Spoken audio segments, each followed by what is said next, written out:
묵은 교인의 공통점이라고 하는 그런 글을 읽은 적이 있습니다. 묵은 닭의 특징이 뭔 줄 아십니까? 알을 낳지 못한다는 것이지요. 자, 닭은 한 2년 동안 열심히 알을 낳고는 그 순간부터 묵은 닭으로 변해버리게 됩니다. 교인들도 마찬가지잖아요.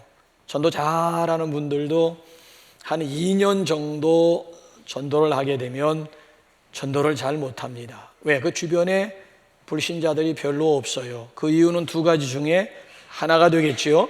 주변에 있는 사람들을 몽땅 전도했던가, 아니면 이제는 노는 물이 달라가지고 불신자들과는 아예 담을 쌓고 살던가, 둘 중에 하나예요. 여러분들 같은 경우에는 전자입니까? 후자입니까? 어쨌든 묵은 닭은 알을 낳을 수가 없다라고 하는 얘기고요. 두 번째로 묵은 닭은 질기다고 하는 거예요. 자, 묵은 닭 가지고 삼계탕 끓이는 분들 있습니까? 저는 지금까지 머리털 나고 딱 한 번 질긴 닭을 얼마나 제가 먹기 힘들 정도로, 그래서 괜히 돈만 먹지도 못하고 결국 이렇게 뜯는 신용왕 내고 포기하고 말았습니다. 뭔 그런 닭이 이렇게 질긴지요. 그래서 역시 삼계탕이라고 하는 것은 영계로 끓여야 연하고 순하고 부드러운 맛이 있는 것 아니겠습니까? 자, 맨 처음에는 풍성한 은혜를 받고 줄 감동을 해대던 성도들도 이제 몇 년 정도 지나게 되면 매너리즘에 빠지면서 질겨지기 시작합니다. 웬만한 설교 말씀에는 끔찍도 하지 않고 눈만 꿈벅꿈벅 해대고 있는 질기디 질긴 교인, 웬만한 은혜에는 눈물 한 방울 없습니다.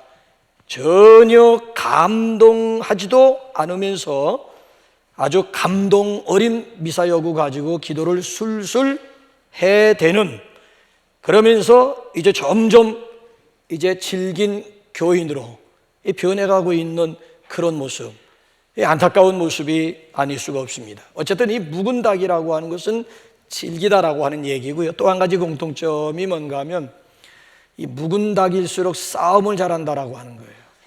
제가 여러분들에게 한번 질문 하나 던져볼까요? 이 안에서 새신자가 싸움 잘할까요? 구신자가 싸움 잘할까요? 자, 구신자 중에서도 평신도가 싸움 잘할까요? 중직자들이 싸움 잘할까요? 답은 벌써 이미 나왔습니다. 왜 이런 현상이 일어날까요? 왜 묵은 닭들일수록 싸움을 잘하는 것일까요? 아니, 우리가 믿는 예수님은 온유 겸손하신 분이라면서요. 온유 겸손하신 예수님을 바라보고 온유 겸손하신 예수님을 믿고 따라가는 신자들이라면 온순한 양이 되어야지 이게 정상 아니겠어요? 온순한 양이 되긴커녕 오히려 막 거친 싸움 닭들이 되어가지고 공동체 안에서 있어서는 아니 될 그런 불미스러운 일들이 한국 교회, 우리 교회 얘기하는 게, 우리 교회는 아직까지 싸움하는 교인 26년 동안 아직까지 당회에서 싸움하는 당회를 보지 못했고, 아직까지 26년, 앞으로는 제가 장담을 못합니다만은 아직까지는 우리 공동체 안에서 볼썽사나운 싸움질이라고 하는 걸 아직까지 저는 보지 못. 그런데 저는 주변에 있는 교회들이 막 반쪽이 나고 세쪽이 나고 풍지박산이 되는 그 교회들을 간접적으로 많이 보아오면서 얼마나 안타까움을 느꼈는지 몰라요. 웬만하면 교회에서 수용하고 사랑으로 덮어주고 받아줄만 한데 뭐 때문에 사사건건 시비 걸고 비판하고 판단하고 함부로 정죄를 해야 되는 것일까요? 더 심각한 문제가 뭔 줄 아세요? 당신이 지금 싸움 닭으로, 아니 당신이 지금 묵은 닭으로 변해가고 있는 줄도 모르고 있다라고 하는 사실이 안타까운 일이 아닐 수가 없어요. 자, 오늘 여기 본문 말씀은 우리 마음의 상태를 땅으로 비유하고 있어요. 땅 중에서도 무슨 땅? 묵은 땅으로 비유를 하고 있습니다. 자, 예수님도 신약 성경을 보게 되면은 우리 사람의 마음을 네 가지 땅, 네 가지 밭으로 비유를 했어요. 우리의 마음은 크게 네 가지 종류로 나누어지고 있다라고 하는 거예요.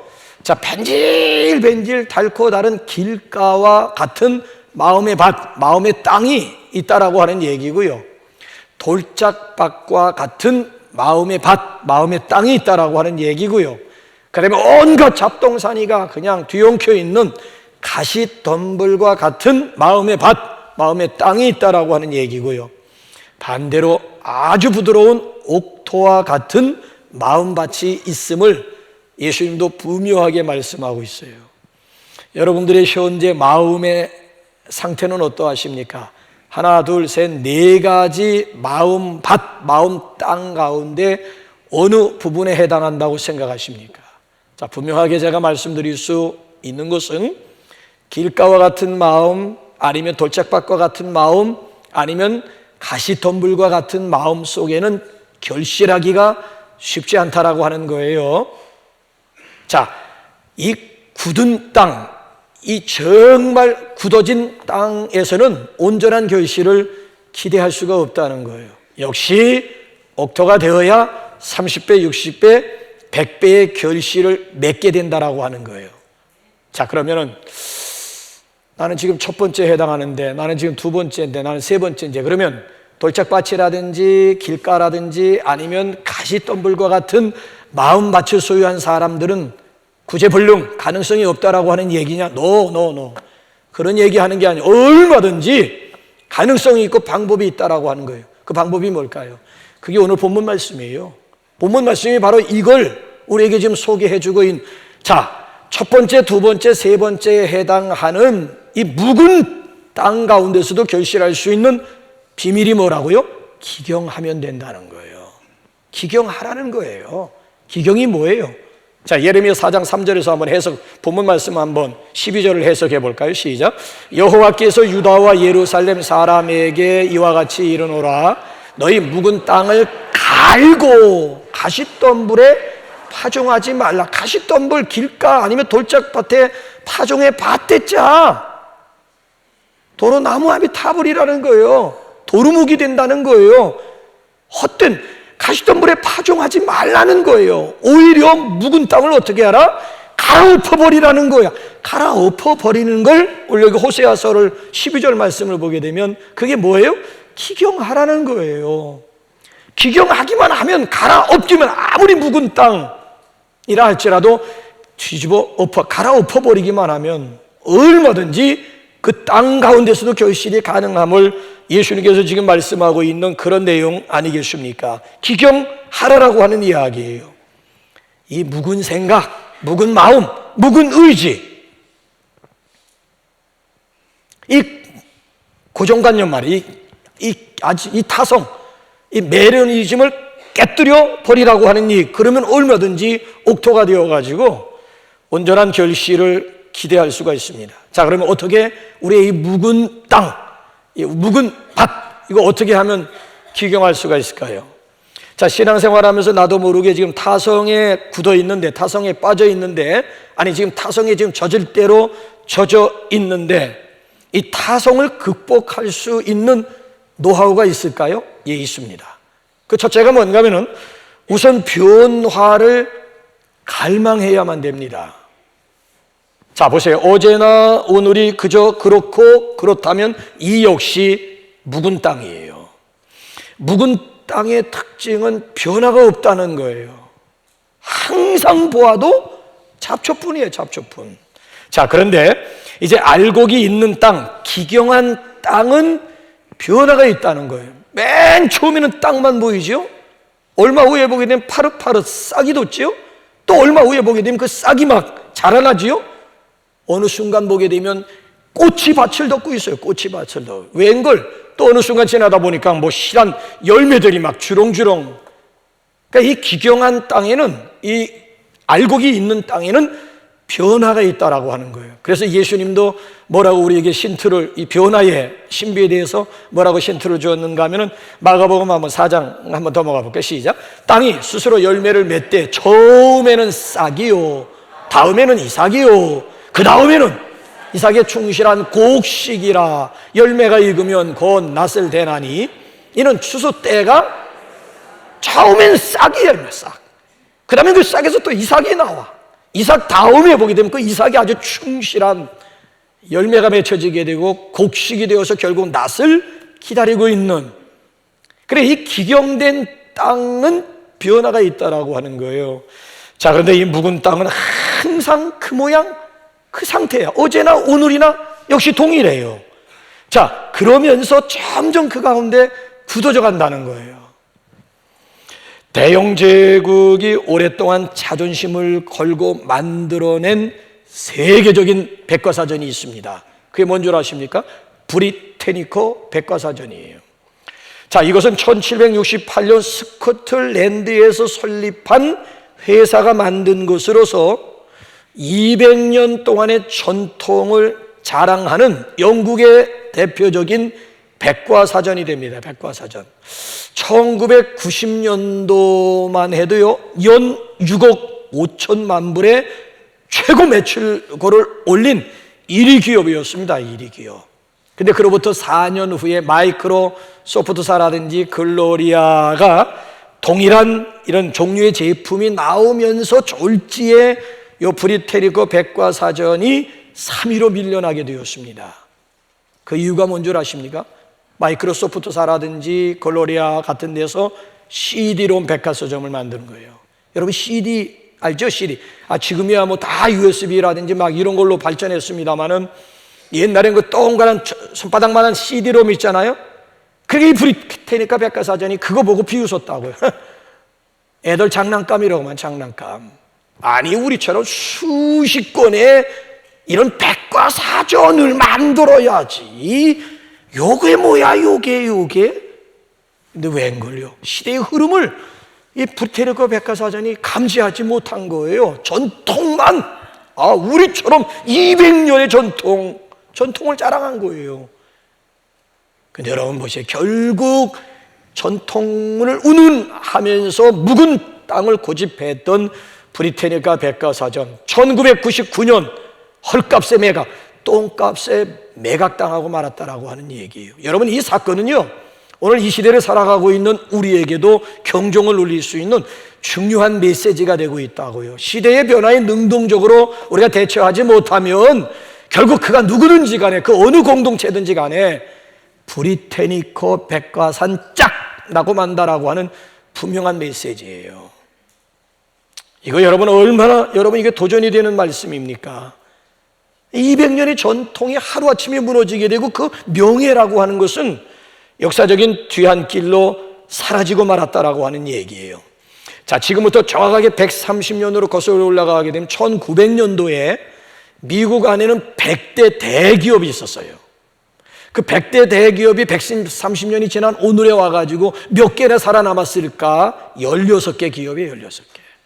나머지 84개 기업은 망했던가 아니면 겨우 지금 명맥을 유지하고 있을 따름이라고 하는 거예요.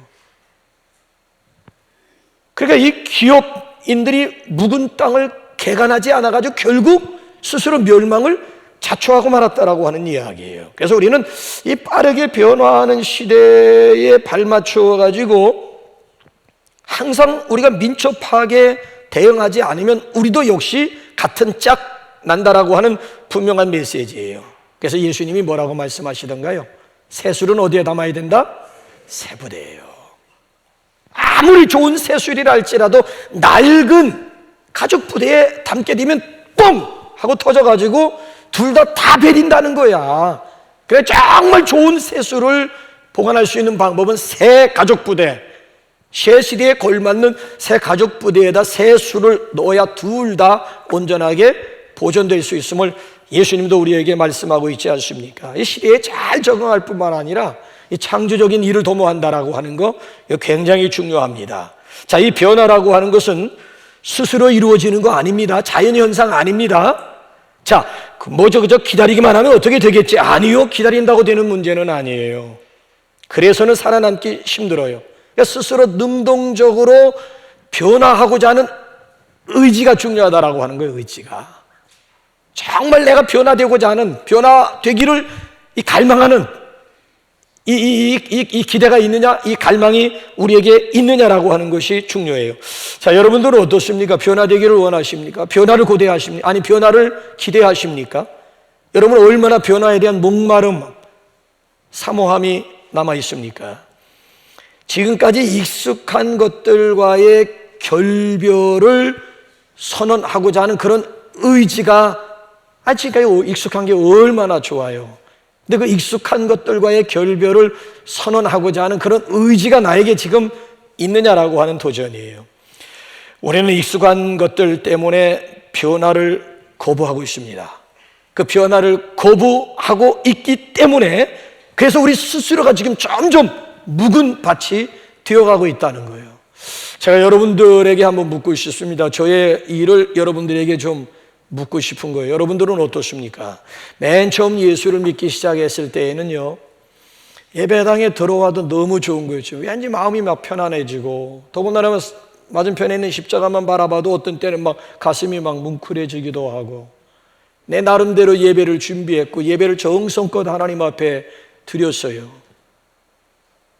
더군다나 처음 예수를 믿으면서 성찬식이라고 하는 게 뭔지도 몰라요. 성찬식이 예고되는 날이면은 나름대로 그 성찬식을 받기 위해서 한 주간 동안 새벽 기도로 준비한다든지 아니면 내게 정해놓은 시간에 성찬식을 언급해 가면서 기도하면서 성찬 받기 위해서 나름대로 준비를 했어요. 여러분, 또 찬양을 드려도 구절구절이 어떻게 그렇게 마음에 와 닿는지, 찬양을 부르면서 눈물을 훔친 적이 한두 번이 아니었어요. 더군다나 설교 말씀에 민감하게 반응하면서 들은 말씀 가지고 생활 속에 적용하기 위해서 나름대로 애를 썼던 적도 있어요. 자, 그런데 어느 순간 이런 것들이 익숙해지기 시작하면서 점점 내 자신이 게을러지고 나태해졌어요. 자, 그전에는 생각과 마음이 항상 앞에 갔었어요. 근데 어느 순간부터 생각과 마음이 없어지고 기계적인 그런 행동이 반복되고 있는 내 자신을 발견하게 된 거 있지요. 이를 두고 우리는 매너리즘이라고 얘기하고 이걸 가리켜서 우리는 타성이라고 이야기합니다. 새로움이라든지 신선함이 없는 거예요. 그게 매너리즘이에요. 뭔가 새로움이 있어야 되고 뭔가 신선함이 있어요. 마치 처음처럼이라고 하는 이런 마음의 상태가 준비가 되어 있는데 이런 게 없는 거예요. 새로움도 없고 기대도 없고 신선함도 없는 거예요. 그걸 가리켜서 매너리즘에 빠졌다 아니면 타성에 젖었다라고 표현을 하는 거예요. 자, 예수님이 이런 모습을 단 한 문장으로 뭐라고 요약하셨는지 아십니까? 자, 우리 한번 누가복음 5장 39절 한번 다 같이 한번 읽어보실까요? 시작. 묵은 포도주를 마시고 새 것을 원하는 자가 없나니 이는 묵은 것이 좋다 함이니라. 묵은 것이 좋다. 역시 묵은 게 좋아. 묵은 게 좋다. 이게 오늘 우리의 상태, 영적인 우리의 상태가 아니냐라고 하는 그런 도전이에요. 자, 이렇게 된 근본적인 이유는 뭡니까? 우리 마음에 뭐가 있다는 거예요? 영적인 잡초가 늘어져 있다라고 하는 얘기잖아요. 익숙함으로 우리 마음이 지금 굳어져 가고 있다라고 하는 것 아니겠습니까? 그렇기 때문에 우리가 익숙함을 이거 조심해야 되는 거예요. 자, 신앙의 짬밥이라든지 익숙함 때문에 초심 잃어버려서는 안 된다는 거예요. 오히려 우리 마음을 굳어지게 만드는 이 익숙함이라고 하는 거, 이거 우리가 내려놓아야 된다. 그래서 우리에게 사순절이 필요하다라고 하는 거예요. 그동안 우리가 다 익숙했던 것들, 사순절은 불편한 거예요. 그동안 여러분 제가 평주일에 여러분들에게 새벽기도 강요하는 거 봤습니까? 새벽기도 나오라고 하는 거 봤습니까? 근데 유독 어느 때는 윤 목사가 그냥 매주마다 강조하는 게 어느 때예요? 사순절이에요. 그동안 여러분들 생체 리듬 따라서 편안했잖아요. 새벽은 새벽 나와 상관없이. 근데 하루 새벽기도 나오니까 어떠던가요? 어느 자매님이 그러더라고요. 모처럼 새벽기도 깨우니까 몽롱 비몽사몽. 하루가 정말 이게 어떻게 하루가 지나가요? 왜? 생체 리듬이 이미 그 새벽 체질은 아니거든요. 올빼미 체질인데 이거 종달새 체질로 새벽기도 나오라고 해서 나와 보니까 그날 하루가 상쾌하기보다는 오히려 막 몽롱해가지고 막 비몽사몽간에 불편함이에요. 그러니까 지금까지 익숙한 것 가운데서 다시 이제 새로운, 그렇잖아요? 습관을 만들고 새로운 이 몸의 이 리듬을 깨가지고 다시 새로운 리듬으로 만들려고 하니까 이게 하루아침에 이게 만들어지겠느냐라고 하는 거예요. 그래, 이 사순절이라고 하는 것은 익숙함과의 결별, 아니면 익숙함을 내려놓을 수 있는 절호의 찬스가 된다. 이 마음에 이 묵은 밭 있잖아요. 이 묵은 땅을 기경할 수 있는 절호의 찬스라고 하는 얘기. 그래야지 우리가 첫사랑 다시 회복할 수가 있고, 초심 돌아갈 수가 있고, 순수한 마음 회복할 수가 있고, 그래야지 온전한 결실을 기대할 수가 있는 거예요. 자, 그래서 우선 변화에 대한 목마름, 아니면 변화에 대한 기대감, 변화하고자 하는 의지가 중요하다라고 하는 얘기고요. 그래야지 변화가 된다는 얘기고요. 더 중요한 것은 철저한 회개를 요구하고 있습니다. 자, 본문 말씀을 읽으면서 여러분 오해하지 마시기 바랍니다. 자, 곡식을 심어가지고 양식, 열매를 거두기 위해서 묵은 땅 기경하라고 하는 얘기가 아닙니다. 의를 심어서 공의를 심어서 인애라고 하는 그런 열매를 거두기 위해서 묵은 땅을 개간하라고 하는 말이에요. 본문 말씀은 농사 얘기가 아니에요. 농사를 비유한 이스라엘 백성들의 회개를 촉구하고 있는 내용이라고요. 뭘 회개하라고 할까요? 그래서 여기 기경하라고 하는 말은 곧 회개하라고 하는 말이고요. 자, 보세요. 회개를 하되 아주 깊이 예레미야 4장 3절 보게 되면 갈아엎어버리라고 하는 그런 얘기는 통회자목하라고 하는, 그냥 회개가 아니고 갈아엎어버리라고 하는 뜻은 통회하면서 자복하라고 하는 거예요. 도대체 뭘 기경하고 뭘 회개하라고 하는 것일까요? 이제 한번 13절로 한번 넘어가 보시면은 거기서 이제 세 가지 회개 내용이 나오는데, 세 가지 가운데 여러분들에게 해당되는 게, 이번 주간에 여러분들이 갈아엎어야 될 게 뭔지 세 가지 중에 한 가지 분명히 있습니다. 자, 우리 한번 13절 읽으면서 세 가지가 먼저 확인할까요? 시작. 너희는 악을 밭가라 죄를 거두고 거짓 열매를 먹었나니 이는 내가 내 길과 내 용사의 많음을 의뢰하였음이라. 자, 첫 번째 우리가 회개해야 될 것이 뭔가 하면 거짓을 회개해야 된다는 거예요. 거짓 열매를 먹었나니, 그동안 우리가 먹은 거짓 열매 이제 토해 내야 된다는 거예요. 이게 사순절이라는 거예요. 이게 사순절. 그동안 얼마나 우리가 거짓을 물 마시듯이 떡 먹듯이 얼마나 거짓을 얼마나 많이 마셨고 얼마나 먹어댔냐는 거예요. 우리 안에 먹었던 거 이제는 토해 내야 될 때가 바로 이 사순절이라고 하는 거예요. 우리가 사는 세상은 거짓된 세상입니다. 거짓 아닌 게 없어요. 다 거짓이에요. 그리스도인들도 예외 아닙니다. 이런 세상 속에 발을 들여놓고 살다 보니까 내가 원하건 원치 않든 간에 거짓에 물들게 되어져 있는 거예요. 어디까지가 진실이고 어디까지가 거짓인지조차 구분하기 어려울 정도로 거짓이 너무 익숙해진 거 있지요. 사순절을 통해서 자기 성찰, 자기 자신을 돌아보면서 내 안에 그동안 내가 먹었던 이 거짓이라고 하는 것 다시 이제 토해내야 돼요. 토해내고 그 다음에 정한 마음을 우리가 정말 환영해야 되고, 정직한 영을 그때 불러야 되는 거예요. 우리 안에 거짓이 있는 한 정직한 영 들어올 수 없고 들어오지 않습니다. 여러분, 물과 기름과의 관계이기 때문에 어찌 조화를 이룰 수가 있겠어요? 우리 안에 있는 거짓된 요소들을 그대로 토해내야 정직한 영, 성령께서 오셔가지고 우리의 마음을 다스릴 수가 있는 것 아니겠습니까? 그래서 거짓을 회개하라고 하는 얘기고요. 그 다음에 두 번째는 뭘 회개하라고 하는 것일까요? 내 길을 고집한 것을 회개하라고 하는 거예요. 그래서 여기 지금 13절 보게 되면 이는 내가 내 길을 의뢰하였음이라 그랬어요. 이는 내가 내 길. 죄가 뭘까요? 하나님이 주어인 것이 어느 순간 내가 주어인 것이 그게 죄예요. 여러분, 죄는 S-I-N, sin. 이 sin, 이게 죄잖아요? 중심에 뭐가 들어있는 거예요? S-I-N. 이게 sin이 이게 죄인데, 죄의 정의가 뭐예요? 중심에 뭐가 자리 잡고 있는 게 죄라는 얘기예요. 내가. 말끝마다 주어가 하나님께서 하나님은 라고 하면서 하나님이 주어가 되어야 함에도 불구하고 어느 순간 하나님은 슬그머니 밀려나게 되고 내가 이게 바로 죄라고 하는. 자, 보세요. 하나님의 길이 따로 있는 거예요. 하나님이 보여주신 길로 우리는 나와야 함에도 불구하고 내 길을 고집했다는 거예요. 자, 그래서 여러분 한번 보세요. 이사야 55장 8절 한번 띄워주실래요? 시작. 여호와의 말씀에 내 생각은 너희 생각과 다르며 내 길은 너희 길과 달라서 하늘이 땅보다 높음같이 내 길은 너희 길보다 높으며 내 생각은 너희 생각보다. 하나님의 길과 우리의 길이 다르다는 거예요. 그게 죄가 뭘 회개하는가 하면 하나님의 길을 버리고 내 길을 걸어갔던, 그래서 사순절이라고 하는 것은 방향 유턴이야. 방향 유턴. 이게 회개예요. 뉘우치는 거 회개 아니에요. 감성적으로 뭐 느끼면서 눈물 콧물, 그 회개 아니에요. 그거는 회개가 아니에요. 그 가룟 유다도 한 거예요. 가룟 유다도, 자살했던 가룟 유다도 얼마든지 자기 자신의 잘못을 뉘우치면서 통곡했다고요. 통곡했다고요.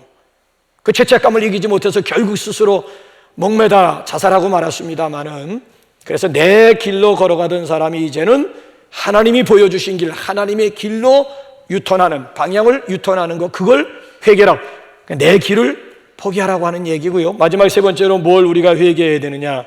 하나님보다 사람 더 의지한 것 회개하라고 하는 얘기예요. 그래서 여기 오늘 본문 말씀을 보게 되면은 내 용사의 많음을 의뢰하였습니다. 내 용사의 많음, 군대 숫자를 의지했다는 거예요.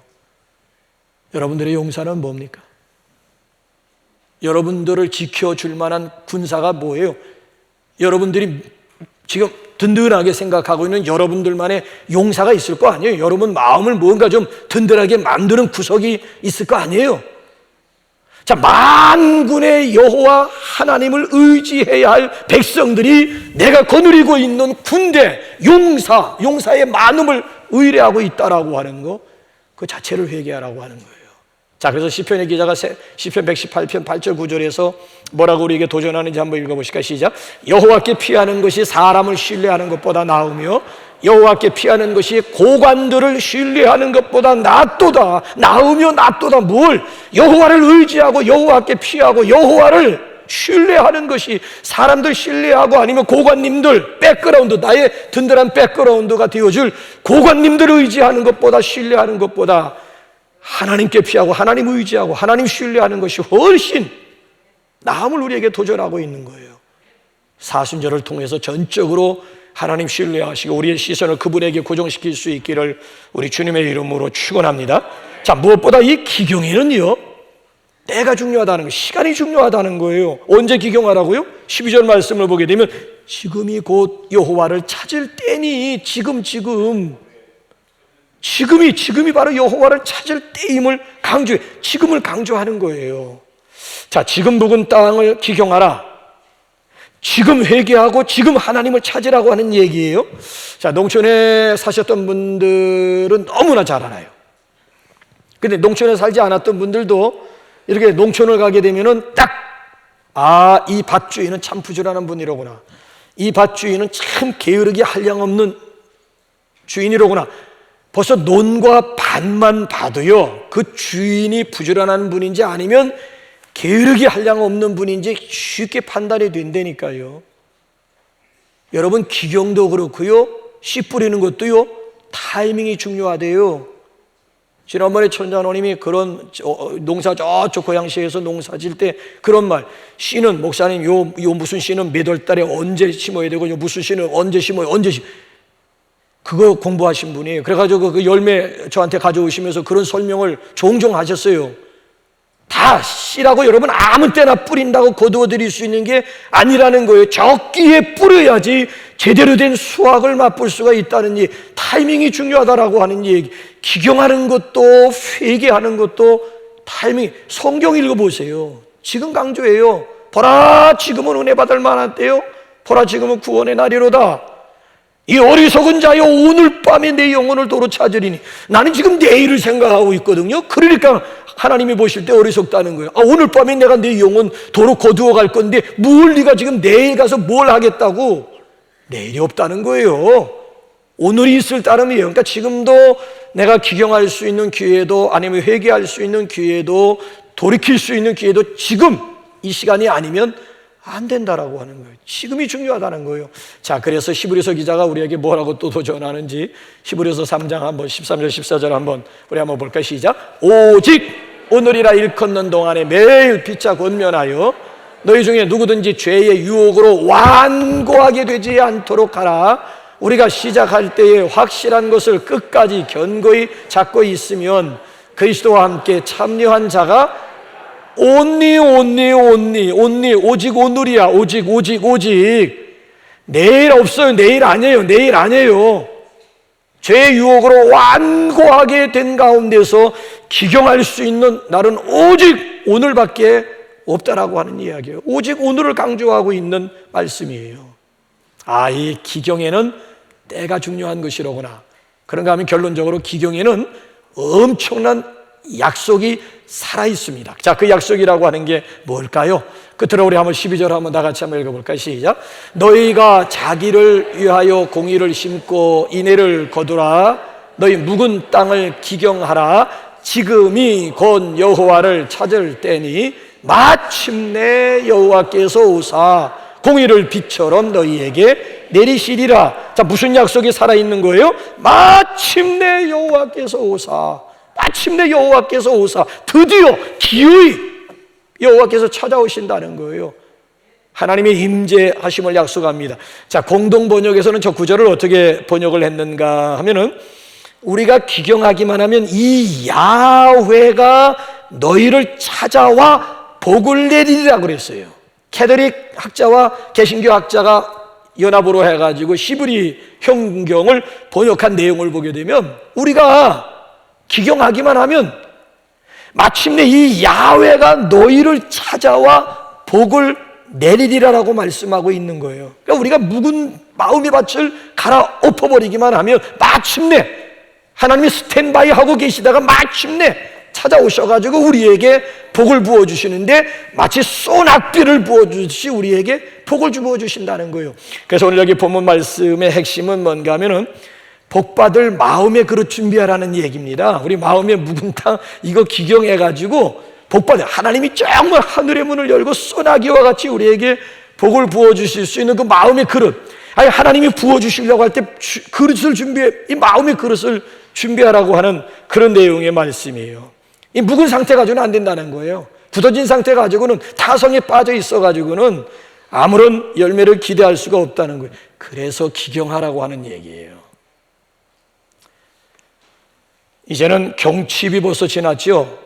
춘분이 내일 모레가 춘분입니다. 춘분. 그러니까 기나긴 겨울을 지나 이제 봄철을 맞으면서 계절을 통해서 주시는 하나님의 음성은 기경하라입니다. 기경하라. 지금은 기경해야 할 때입니다. 특별히 교회 절기로도 보면은 사순절이라고 하는 것은 내 자신을 깊이 들여다볼 수 있는 자기 성찰의 계절입니다.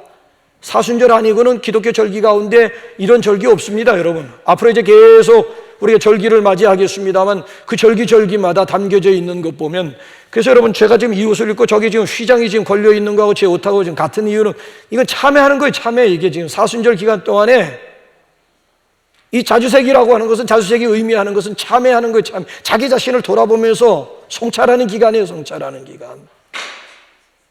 이 사순절기라고 하는 것이, 그래서 절기적으로 봐도 우리 자신들을 다시 한번 뒤돌아볼 수 있는 아주 좋은 기회라고 하는 일. 영적으로 우리가 겨우 내내 움츠려 있던가 아니면 겨울 잠자고 있었던 그런 상태에서 이제 깨어나는, 자리를 박차고 기지개를 펴면서 일어나는 그런 절기가 바로 사순절기. 지금은 바로 기경해야 할 때입니다. 여러분에게 제가 질문 하나 드려볼까요? 407 VIP 새봄사랑 축제 어떻게 생각하십니까? 뭐 그저 해마다 그저 부활절 앞에 놓고 아니면 추수감사 앞에 놓고 의뢰히 행하는 그런 이벤트, 그런 캠페인, 그런 뭐 행사지요. 여러분 그렇게 생각하십니까? 아니면 그저 나와는 전혀 상관이 없는 그런 축제라고 여러분 생각하십니까? 또 금년에도 드디어 올 것이 왔구나. 덜컹, 가슴 덜컹. 여러분 그렇습니까? 그렇다면 미안하지만 이 역시 타성이어 매너리즘의 시그널입니다. 그게 바로 타성이어 매너리즘에 대한 신호, 사인이라고 하는 얘기예요. 전혀 관심 없습니까? 아니면 뭐 기대감이라든지 뭐 열정 정도도 아예 이미 사라졌습니까? 묵은 밭 따로 없는 거예요. 묵은 땅 따로 없는 거예요. 그게 바로 내가 묵은 밭이 되어가고 있다라고 하는 또 하나의 시그널이 될 수가 있다라고 하는 얘기예요. 자, 여러분에게 한번 물어볼까요? 전도가 뭐지요? 전도? 목사님 전도가 뭐예요? 복음 전하는 게 전도지. 영혼을 구원하는 게 전도지. 맞습니다. 근데 이런 고정관념, 전도는 복음 전하는 것이다, 전도는 영혼을 구원하는 것이다라고 하는 이런 고정관념으로 인해서 교인들 대부분이 전도 공포증을 가지고 있고 전도 기피증 내진 전도 노이로제에 걸려가지고 자유하지 못한다는 거예요. 신앙생활의 본질은 기쁨인데 예수 믿으면 다른 건 몰라도 내 마음속에 기쁨이 회복이 되고 기쁨이 찾아오고 교회에 나오면 내 마음이 평안하고 내 마음이 기뻐야지. 이게 정상이에요. 이게 정상. 근데 어느 순간 내 마음속에 있는 기쁨이 사라졌다, 내 마음에 평안이 없다, something wrong, 이게 문제가 된 거예요. 전도가 여러분 마음속에 있는 기쁨을 빼앗아간다라고 하는 이런 아이러니예요. 벌써 이런 주일만 되면 괜히 막 스트레스가 쌓이게 되고 막 전도 노이로제, 또 전도. 오히려 내가 전도하지 못하는 것에 대한 죄책감으로 인해 가지고 오히려 상대적으로 내 마음속에 있는 기쁨이 온데간데 없이 사라지게 되었다. 그런 전도를 뭐로 해요? 하지 말아야 돼요. 그러면 하지 말아야 됩니다. 전도하는 것은 진짜 기쁨 맛보기 위해서 전도하는 건데, 진짜 가짜 기쁨 말고 순간적이고 찰나적이고 일시적이고 세상적인 그런 기쁨 말고 정말 하나님이 예비하신 참 기쁨이 있다면 정말 생수와 같은 그런 기쁨을 내가 맛보기 위해서 전도하는 것인데, 오히려 그 전도가 나에게 노이로제가 되고 스트레스가 된다라고 한다면은 아닙니다. 그럼 전도하면 안 됩니다. 전도는 정말 진짜 기쁨 얻기 위해서, 기쁨 맛보기 위해서 하는 것이 이게 전도예요. 그렇다면 이렇게 생각하면 어떨까요? 그러면 우리가 좀 이런 전도 공포나 전도 기피나 아니면 전도 노이로제에서 자유함을 얻을 수 있을까요? 전도는 뭐 영혼을 구원하는 것이다, 뭐 거창하게 뭐 복음, 나도 지금 복음을 모르는데 무슨 복음을 전파하라는 얘기요? 복음을 전파하는 것이다, 영혼을 건지고 영혼을 거창하게 생각하지 마시고요. 전도는 곧 농사다. 여러분, 농사가 추수만이 농사라고 얘기를 합니까? 그건 농사 농자도 모르는 사람들 얘기예요. 농사는 추수만이 농사가 아니라고요. 이른 봄에 겨우 내내 지름길로 다니다 보면 멀쩡한 길 내두고 지름길 다니다 보니까 밭이 글쎄 길이 돼버려가지고 벤질벤질해졌다니까. 아이고야, 여기다 씨 뿌려봐야 소용도 없겠구만. 그래서 삽자루 가지고 나와가지고 그냥 밟아가지고 그냥 뒤집어 농사 짓는 거예요. 그 지금 농사예요. 그게 농사예요. 뒤집어 엎다 보니까 또 돌이 보이네. 돌 걸러내는 거예요. 농사예요. 그게 농사라고. 그리고 또 이렇게 보게 되면은 거기다가 이제 씨도 또 한번 때로는 뭐 씨도 이렇게 좀 뿌리게 되고, 또 그러고 보다 보니까 뭐 물도 너무 가물다 보면 물도 주는 것도 농사고 씨도 뿌리는 것도 농사고, 때로는 또 비료가 필요한 비료도 뿌려주면 그것도 농사 짓는 거고 뭐.